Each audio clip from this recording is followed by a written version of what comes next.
সেটা আবার কে? আমার মনে হচ্ছে পরিবারের নাম ধরে। ওর পরিবারের নাম, সে আবার কি অন্যায় করলো? ওই তো সব লাস্টে পড়া, আমি একবার নিষেধ করলাম দিগু এসব পুজো টুজো করিস না, বলে কেন ঠাকুর পুজো করছি না, আর তো কুকুর। মিথ্যা মহারাজ, ওরা প্রথমে আমাকে বলেছিল কুকুরের পূজা করছে, কিন্তু আমি সহজ থেকে সেখানে বলছে মথুরার চির শত্রু এই কৌশলে কৃষ্ণের পূজা। আপনি মিথ্যা বলেন, সমাজপদে দ্বিতীয়বারে যে অন্য ভাষা উচ্চারণ করলে আমি আপনাকে কোতোয়াল মশাই ধীরে, বিচার সভায় এসে বিচার না করে শাস্তি দিয়ে দেবে। এই তুমি কৃষ্ণ পূজা করছিলে? না মহারাজ, আমার কেমনি কুকুর পুজো করছিল। একজন বলছে কৃষ্ণ পূজা করছিল, আর একজন বলছিল না কুকুর পূজা করছিল। আচ্ছা কোতোয়াল মশাই, ওই যে সত্য সত্য ওই কৃষ্ণের পূজা করছিল, তার কি কোনো প্রমাণ আপনি এনেছেন? নিশ্চয়ই পারি মহারাজ, নিশ্চয়ই পারি। ওরা যে মূর্তি পূজা করছিল সেটা আমি শব্দে করে নিয়ে এসেছি। এই দেখুন মহারাজ, এই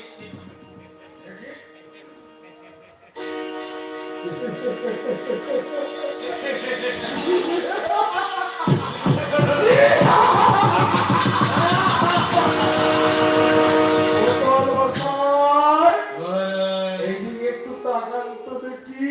কি মহারাজ?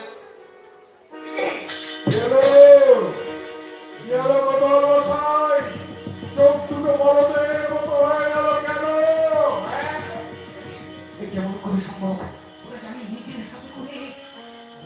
মানে আমার মনে হয় আপনার কি মনে হয় তা আমি জানি না, কিন্তু আপনার বিচারে যদি সত্যি এই কৃষ্ণর পূজা করতো তাহলে এর হতো প্রাণদণ্ড।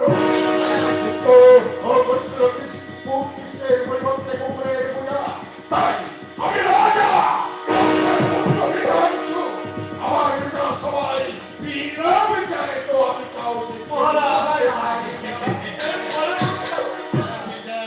এরপরে বিচার এমন কঠিন বিচার করবো যা আমাদেরকে সমস্ত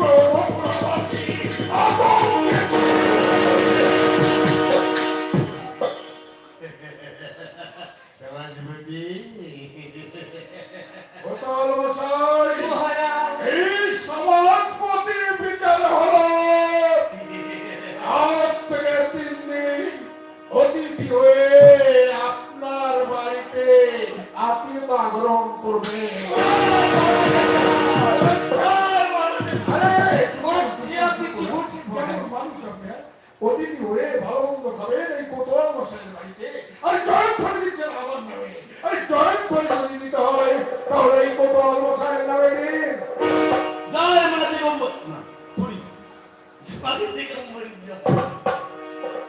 কোতোয়াল মশাই মহারাজ, যান, নিয়ে যান সমাজপতিকে। যথাদেশ মহারাজ। অপমান, আবার অপমান।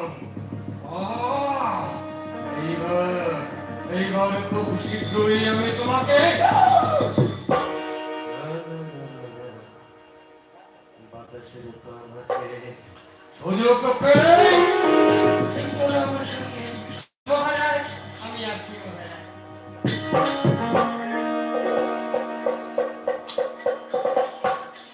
একজন বলছে কুকুরের পূজা করছে, আর একজন বলছে না কুকুরের পূজা নয়, ও তো কৃষ্ণের পূজা করছে। কোনটা সত্য? কৃষ্ণের পূজা করছিল না কুকুরের পূজা? আর আমি আরেকবার ভালো করে দেখি তো।